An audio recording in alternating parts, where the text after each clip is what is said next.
September 11, 2001 was unquestionably one of the darkest days this nation has ever seen.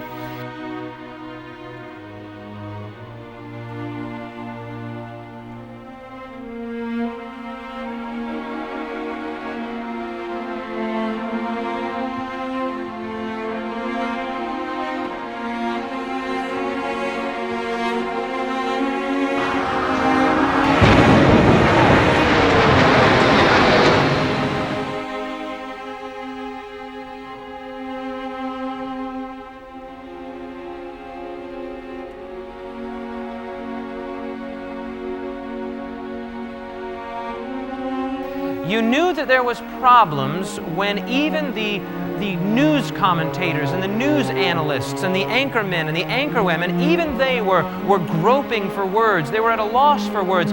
Some of them openly cried on television as we watched those horrific images of those jetliners go smashing into the World Trade Center towers. Now, if the professional talkers were not sure what to say, if the professional talkers were groping for words, where did that leave the rest of us? Every single one of us today has those images implanted, engrafted indelibly into our minds. I would sit there for the next 8 hours with my mind and my eyes riveted, glued to that screen, watching again and again and again those incredible, those horrific images come across the screen. Not one of us will ever forget that feeling, that almost nausea we felt in the pit of our stomachs. It seemed as though it was something straight out of Hollywood. But we know today just how real it was.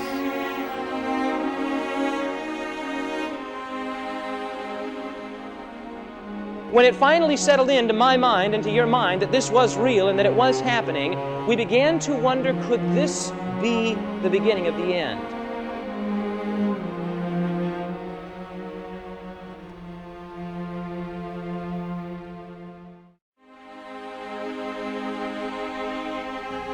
I introduce to you now a man that many people consider to be the single greatest scientific mind on the planet today.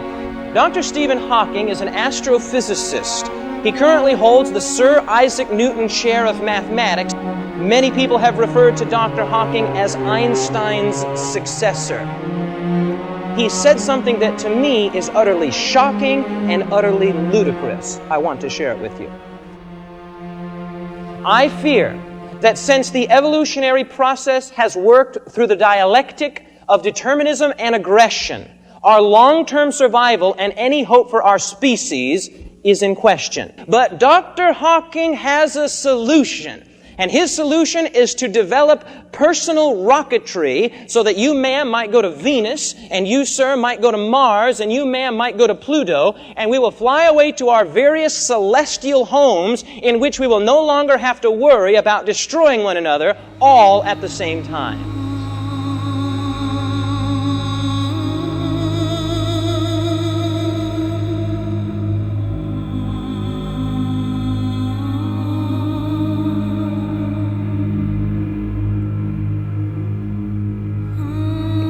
Now, Eugene Linden is an award-winning journalist and author, and he says, looking at these 9 different clues, I believe that we are living on the brink of what he calls massive global instability.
It is incredible to me, and we repeat, that though intelligent men like Eugene Linden, intelligent men like Dr. Stephen Hawking, and propaganda magazines such as Time and Newsweek are promoting that we are living in extraordinary times, much of the world is more in consistency with that REM song, "It's the end of the world as we know it, but I feel just fine." The point that we bring out is that it is not only Christians, so-called wild-eyed Christian fanatics, who say we're living in awesome times, in extraordinary times. The case that we want to present to you tonight is that when God sets up His kingdom at the second coming of Jesus, it is not going to be clear off on the far distant horizon of time. We will present a case to you tonight in which we will try and demonstrate from the Bible that it is not off in the distant future, but more than likely it is in the immediate future. Beloved, tonight we want to present to you a case that will both challenge you and cause you to take a serious evaluation of what in life is most important to you.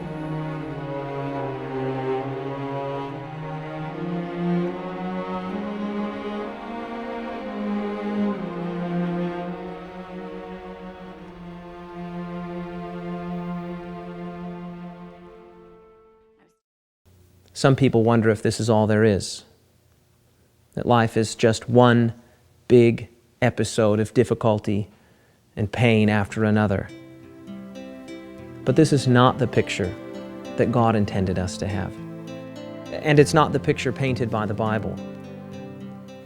In fact, Bible prophecy foretells the coming of events just like this. Friend, I'm going to tell you something that you probably already know. The politicians, the business leaders, even many of the world's greatest scientists, they don't have the answers. Some of them pretend to have the answers. Others are more honest in admitting, frankly, that they just don't know. But God knows. And He has told us and even showed us what's going to happen in the pages of His book. We're going to be holding a series of meetings. Not ordinary meetings, extraordinary meetings. Bible prophecy meetings where we're going to be taking a look, a powerful, clear look at some of these very prophecies, God's foretelling of the future, God's forecasting of future events. And we're going to see that it does paint a startling, vivid, and even serious picture. But the good news is that God has the answers and that there is light at the end of this tunnel.